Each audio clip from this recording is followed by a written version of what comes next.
una dimensión importantísima de la iglesia es precisamente dentro de la familia. De hecho, en la familia aprendemos lo bueno y lo malo. Ojalá que fuera más lo bueno que lo malo, pero la familia es la gran educación en todos los aspectos, cuanto más en la fe. La familia como iglesia doméstica es este tema importantísimo, porque en la medida que la familia está enferma, la sociedad está enferma. Entonces, ojalá que reine la salud, la paz, la alegría en todas nuestras familias.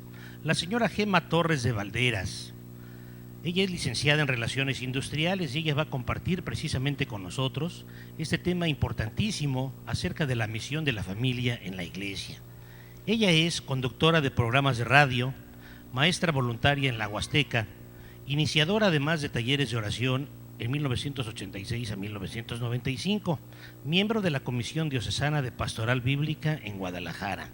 Es asimismo productora del boletín informativo Surco. Entonces es un gusto tener entre nosotros a la señora Gema Torres de Valderas, a la cual vamos a recibir con un muy cariñoso aplauso, que nos va a comentar este tema importantísimo, la misión de la familia dentro de la iglesia.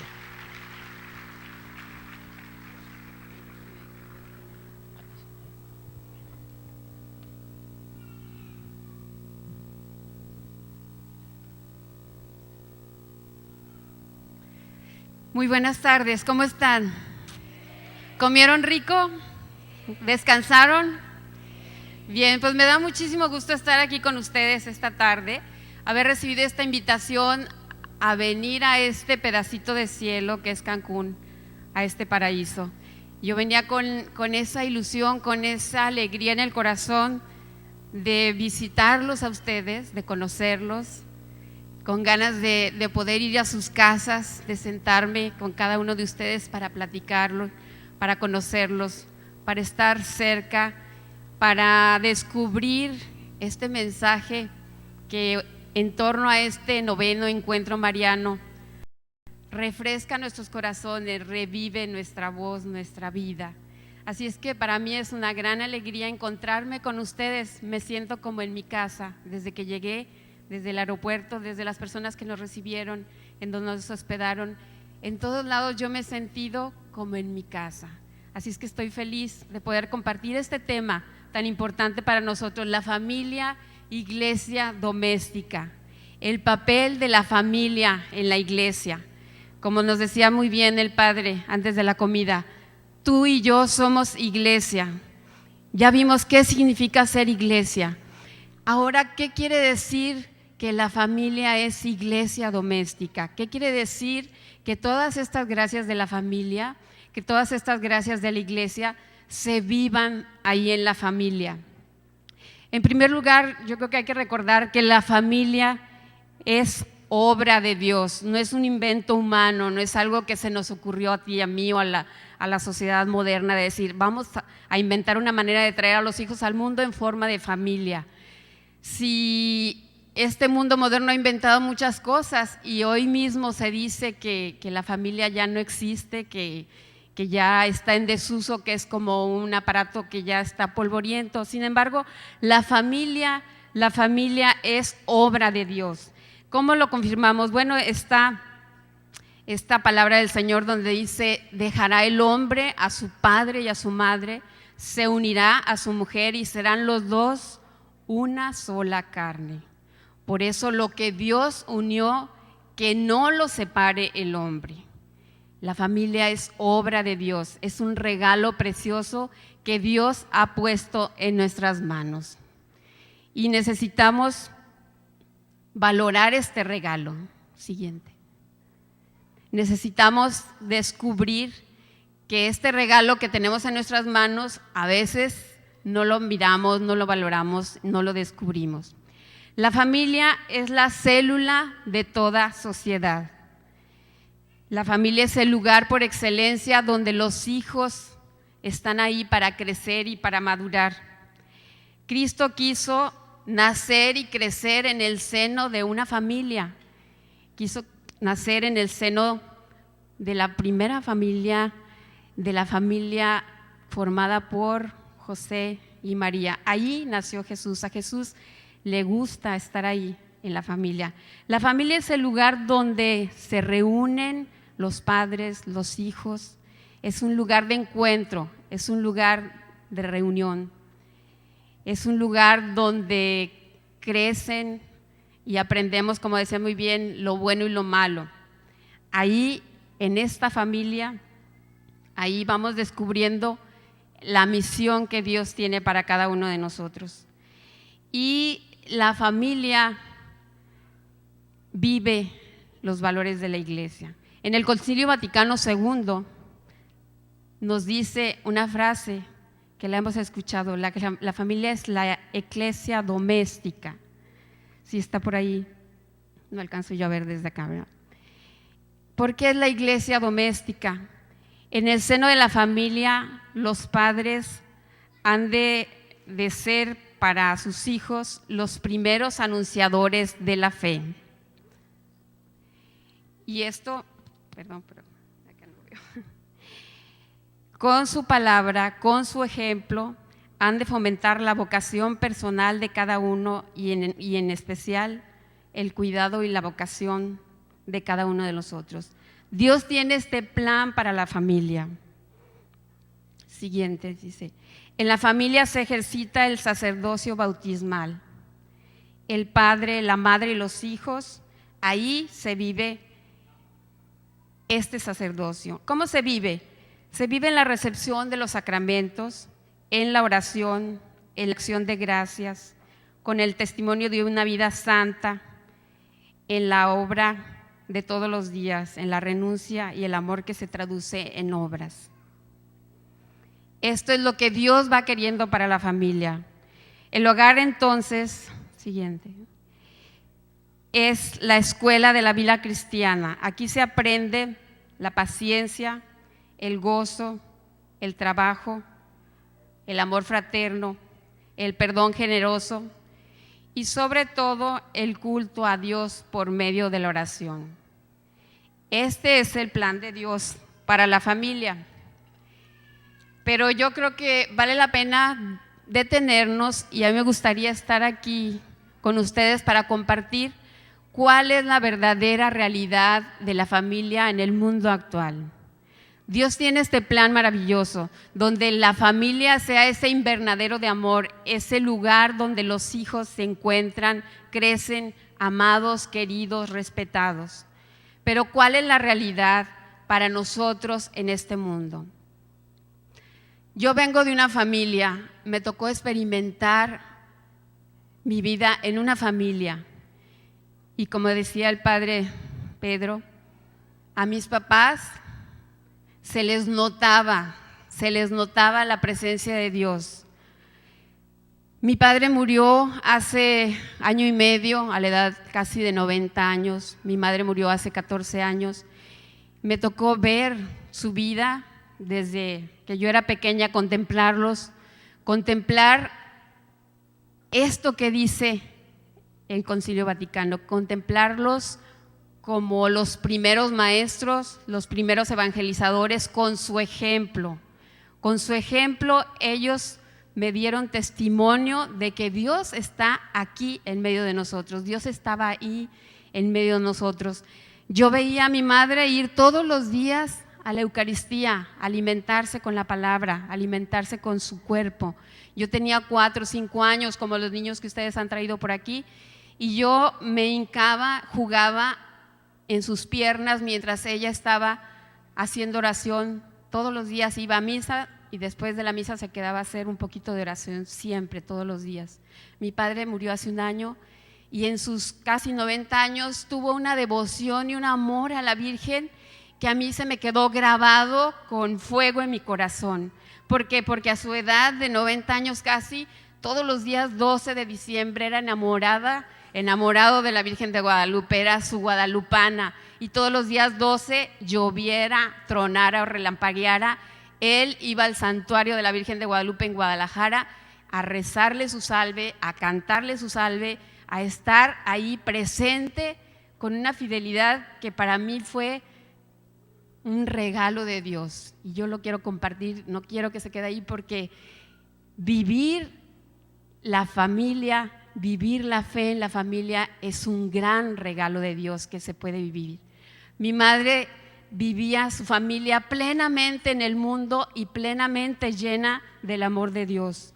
Sabía llenarse en la oración, tuvo 7 hijos, fue esposa de, mi padre fue notario y tuvo que enfrentar todas las situaciones de criar 7 hijos, de enfrentar una sociedad, de compartir lo que Dios le había dado con los pobres. Mi madre tenía una devoción muy grande a la Virgen en la advocación de la Virgen del Perpetuo Socorro. Era enamorada de la Virgen del Perpetuo Socorro. Yo me llamo Gema del Socorro y soy la sexta, la penúltima de mi familia. Somos, perdón, les dije 7, somos 7 hombres y yo 8 en la familia. Y era tan su anhelo de tener una hija, ella tenía 7 hijos y estaba esperando el 7º. Y tenía tantas ganas de tener una hija que hizo mucha oración, estaba pidiéndole a Dios porque ella tenía un problema en su cuerpo que no podía tener hijas mujeres. Había tenido 2 embarazos de mujeres y los había perdido. Entonces ya estaba pues ya en las últimas y fue al santuario de la Virgen del Perpetuo Socorro ahí en Guadalajara y estaba haciendo oración, estaba embarazada y un padre de los pasionistas le dice: hija, ¿cuántos hijos tienes? Y ella le dijo: no, padre, pues tengo 6 hijos y puros varones. Dice: yo tengo muchas ganas de tener una hija. Y le dice: pídele a Santa Gema, y le dio la reliquia. Y si tienes una hija que se llame, si tienes una hija mujer, le pones Gema. Y entonces, pues con grandes dificultades, siguió adelante su embarazo. Los últimos meses la pusieron en cama. Nací de 7 meses, pero llegué a este mundo con muchas dificultades, pero llegué y mi nombre es Gema del Socorro, por la devoción de mi madre a la Virgen del Perpetuo Socorro y a Santa Gema. Seguramente mi mamá, mientras estuvo embarazada, pidió mucho por mí, hizo mucha oración por mí, porque fue la constante que vi en ella después. Y entonces pude vivir en ella, que se le notaba ese amor de Dios, que era un amor que lo transmitía en sus hijos, en una alegría de vivir, en un testimonio, en un apostolado. Tenía ella catecismos para personas de escasos recursos allá en la ciudad, les repartía el día 27 de cada mes. Durante muchos años de mi vida repartía comida, despensa a las personas necesitadas. En ese mundo yo fui creciendo con unos padres que estuvieron presentes, que fueron testigos del amor de Dios para el mundo, para sus hijos, que su recuerdo está aquí conmigo porque mañana cumplirían ellos años de casados, más de 50 años de casados, casi cumplieron los 50 años de casados, de una vida fiel, de una vida llena del amor de Dios. En ese mundo viví. Pero ¿qué pasa? ¿Cuál es la realidad de esta vida de familia? Por ejemplo, para mí, ya después de mirar lo que viví en ellos, yo me di cuenta que Dios nos deja en libertad. Y eso que yo había recibido como un regalo, como un don, el ejemplo vivo de mis padres, pues lo tiene uno así como de fondo, de telón de fondo, así como tenemos aquí de telón de fondo a María, el Papa, el Espíritu Santo que nos ilumina, nos cobija, nos protege. Así yo tenía de telón de fondo esta experiencia viva de tener un padre lleno de amor y que fue muy cariñoso conmigo, porque es un recuerdo que yo guardo de mi padre hasta hace un año que se me fue de conmigo. Tenía de telón de fondo estas 2 cosas. Sin embargo, yo tenía que encontrar a Dios en mi corazón. Ellos ya lo habían encontrado y lo vivían. Yo tenía que encontrar a Dios en mi corazón. Y en el caminar de mi vida, con ese anhelo de tratar de encontrar al Señor, pasó lo que decía Arturo en la primera conferencia: nos alejamos de Dios. Yo me alejé de Dios un buen tiempo de mi vida. Me alejé de los sacramentos, me alejé de acercarme como en una rebeldía. Había una rebeldía en mí de tratar de caminar por mis propios caminos, de decirle a Dios que no, quizá porque sí fui la única mujer en medio de tantos hombres, tuve que aprender a defenderme, a discutir, a poner así como que yo voy a buscar mi propio camino. ¿Cómo no? Así lo tengo que buscar. Y en un camino difícil me metí y me costó mucho trabajo encontrar el camino y descubrir ese Dios en mi corazón, este Dios personal, este Dios que siempre está ahí para que lo encontremos cada uno de nosotros. Y en esa libertad viví años de mucha oscuridad. Ustedes me están escuchando hablar aquí, pues cuando yo me casé yo era muda, no podía hablar, me dolía todo aquí la garganta, se me hacía un nudo, se me ponía así como totalmente rígida la voz.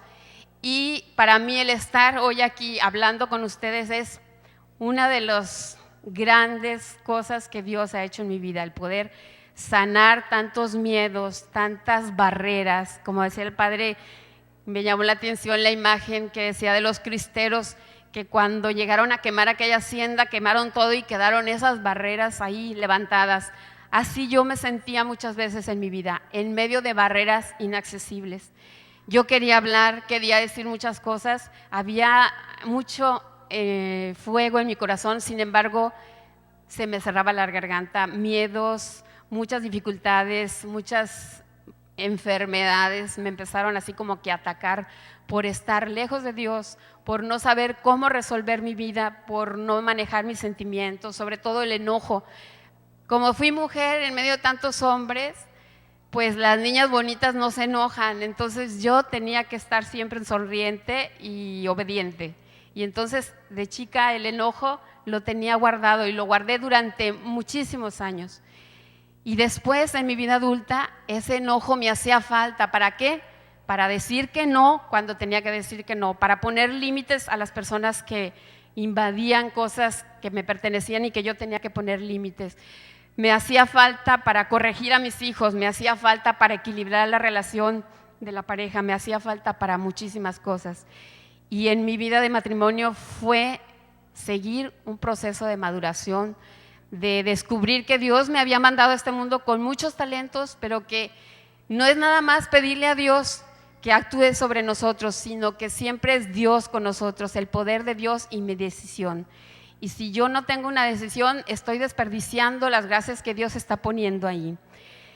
Llegó un punto en que pude ir trabajando. Una bendición muy grande para mí fue encontrar al Padre Larrañaga en mi camino y trabajar en lo que fue talleres de oración y vida durante 10 años.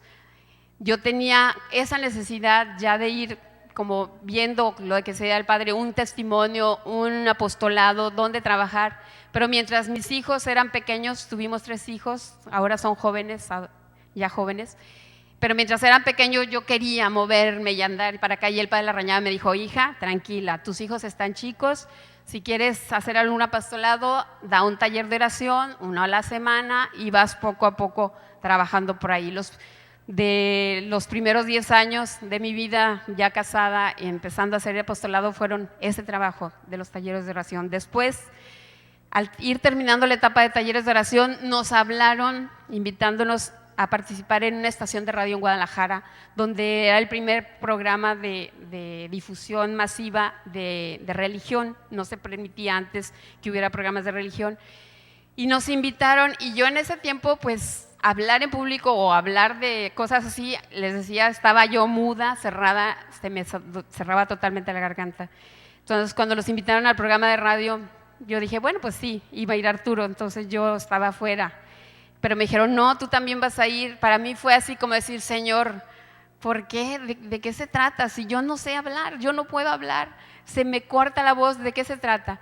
Fue como esa pequeña semilla, como dice el canto muy bien, el grano de mostaza que cae y que cae en una tierra y poquito a poquito empieza a germinar y empieza a crecer. Me costó mucho trabajo decirle que sí a Dios en esa primera llamada en el programa de radio. Sin embargo, al leer el Evangelio, en el Evangelio donde nos habla de la multiplicación de los panes, ahí me cayó el 20 y entendí, dije, bueno, son nada más 2 panes. Algo chiquito es lo que tengo, mi decisión de decirte que sí, Señor, lo demás tú lo vas a multiplicar. Y así hace 10 años, 11 años empezamos en el radio, primero juntos Arturo y yo, después ese programa juntos siguió y después me dieron un programa a mí sola. El primer día que fui al programa yo sola, yo me moría, yo decía, no, ¿qué voy a decir? ¿Qué va a pasar? Se me hizo eterna la hora que estuve allí. Sin embargo, ya pasaron 10 años que semana a semana hay que ir ahí a sembrar esa semillita.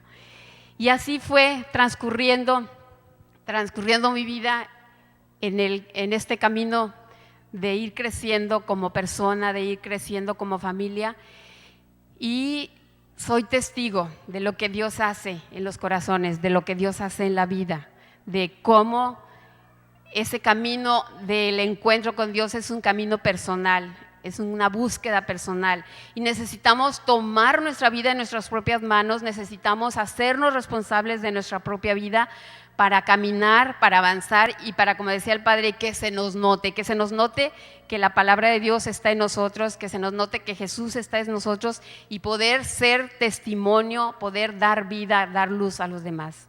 En este camino nos hemos encontrado con muchas personas que vienen con muchas necesidades, y la realidad de la familia y del matrimonio es que no está de acuerdo a esta voluntad de Dios.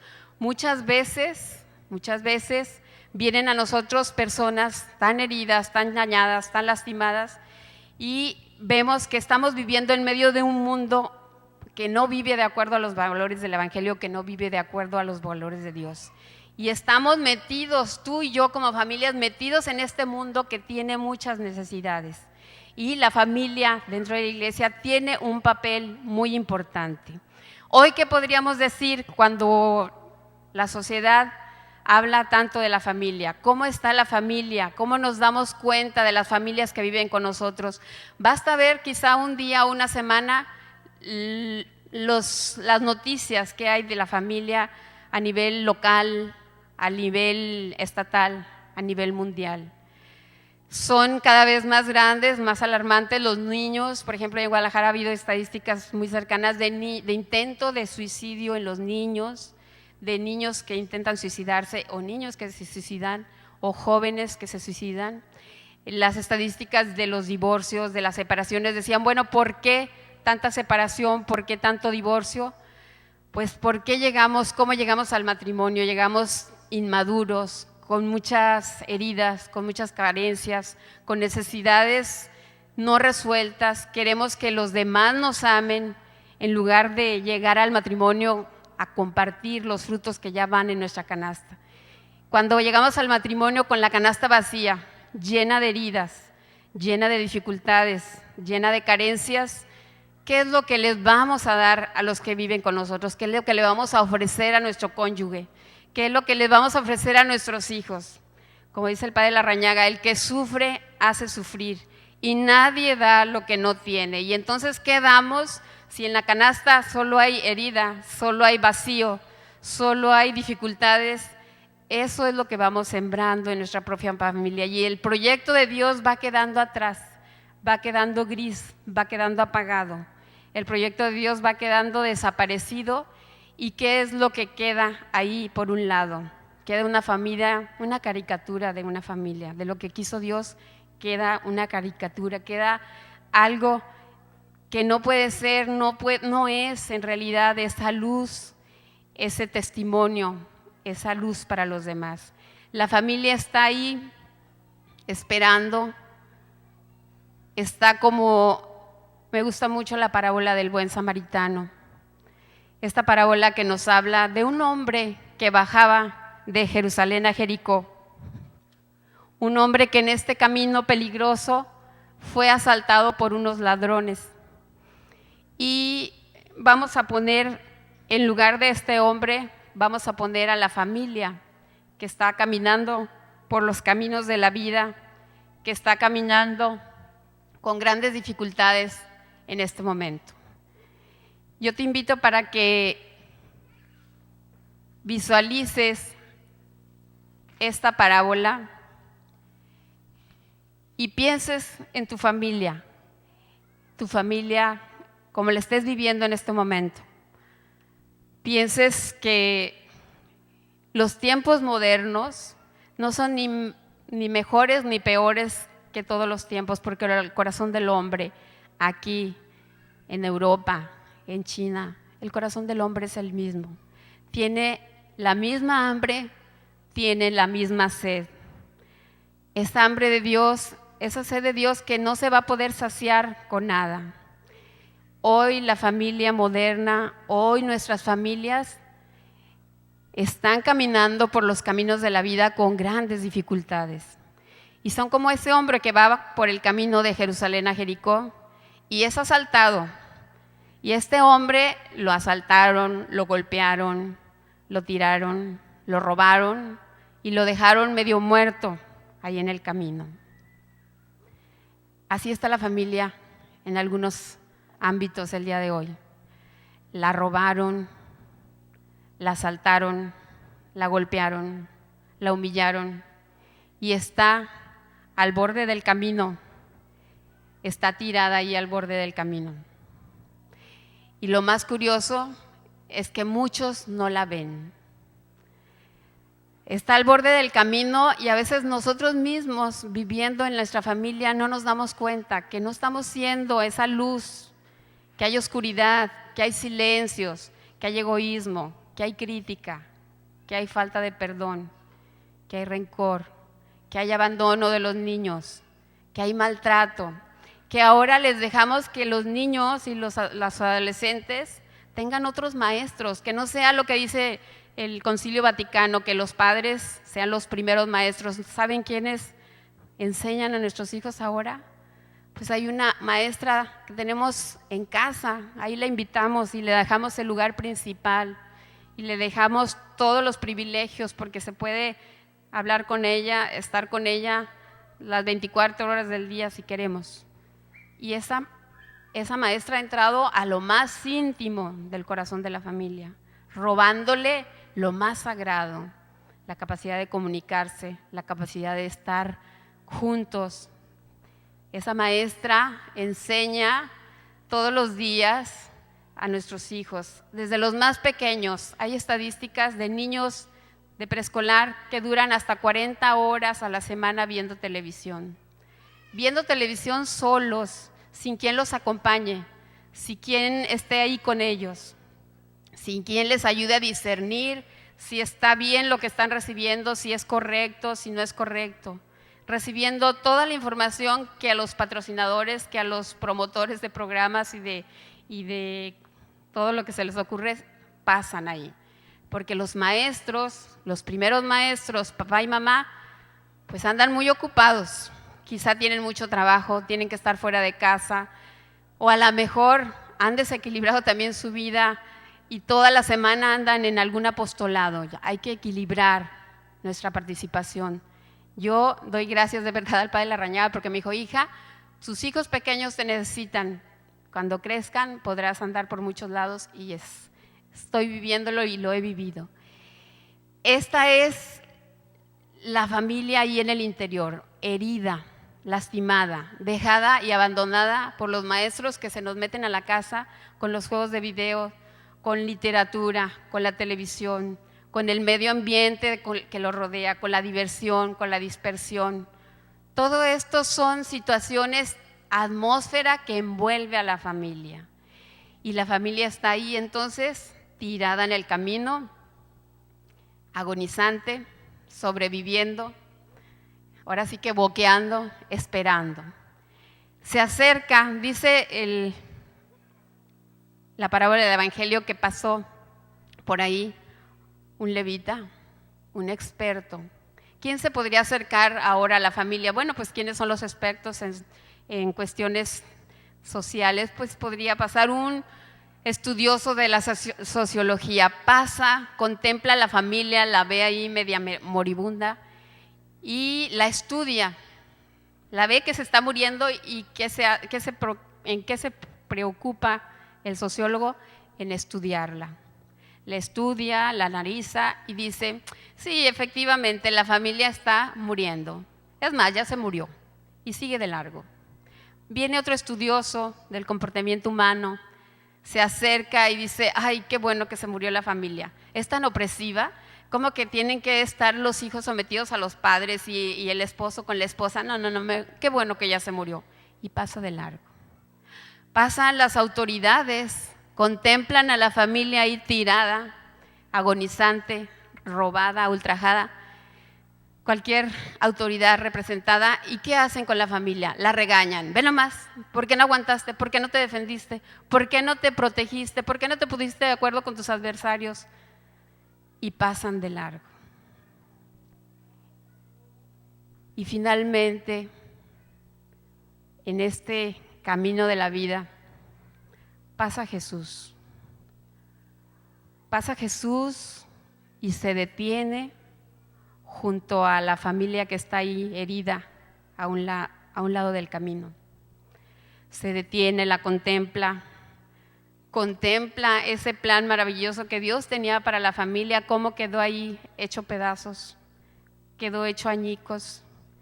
Y Jesús, como ese buen pastor, toma a la familia, la toma en sus brazos, la levanta, la carga con ella sobre sus hombros, la lleva a la posada, llega con el de la posada y le dice: cuídala, yo ya pagué con mi sangre por ella.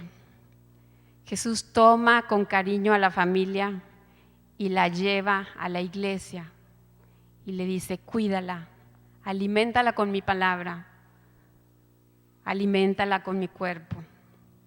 Y cuando yo venga, te pediré cuentas de ella. Hoy Jesús pasa. Hoy Jesús pasa por aquí. Pasa contigo. Pasa delante de ti. Pasa para sanar tus heridas. Pasa para vendar ese dolor. Pasa para regresarte ese plan maravilloso, ese plan de salvación, ese lugar de encuentro, ese lugar donde la familia es iglesia doméstica, el lugar donde se note la presencia de Dios, el lugar donde se note la presencia de María, el lugar donde los hijos del modelo de sus padres aprendan todos los días a hacer oración, a crecer en la fe, a abrir la mano para ayudar a los necesitados y a los pobres, a convertirse a su vez en luz para otras familias que viven allí en los caminos de la vida, tiradas, abandonadas, como este hombre del Evangelio, de la parábola del samaritano que fue ultrajado.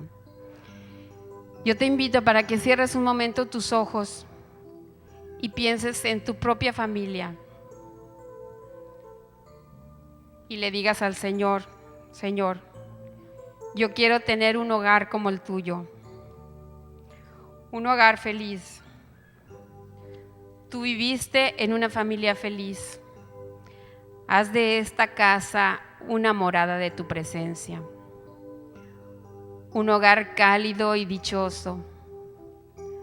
Venga la tranquilidad a todos sus miembros, la serenidad a nuestros nervios, el control a nuestras lenguas, la salud a nuestros cuerpos. Que los hijos sean y se sientan amados, que se alejen de ellos para siempre la ingratitud y el egoísmo. Inunda, Señor, el corazón de los padres de paciencia y comprensión, de una generosidad sin límites. Extiende, Señor Dios, un toldo de amor para cobijar y refrescar, calentar y madurar a todos los hijos de la casa. Danos el pan de cada día y aleja de nuestra casa el afán de exhibir, de brillar y aparecer. Líbranos de las vanidades mundanas y de las ambiciones que inquietan y roban la paz. Que la alegría brille en los ojos, la confianza abra todas las puertas, la dicha resplandezca como un sol. Sea la paz la reina de este hogar y la unidad un sólido entramado. Te lo pedimos a ti, que fuiste un hijo feliz en el hogar de Nazaret, junto a María y José. Amén. No estamos solos.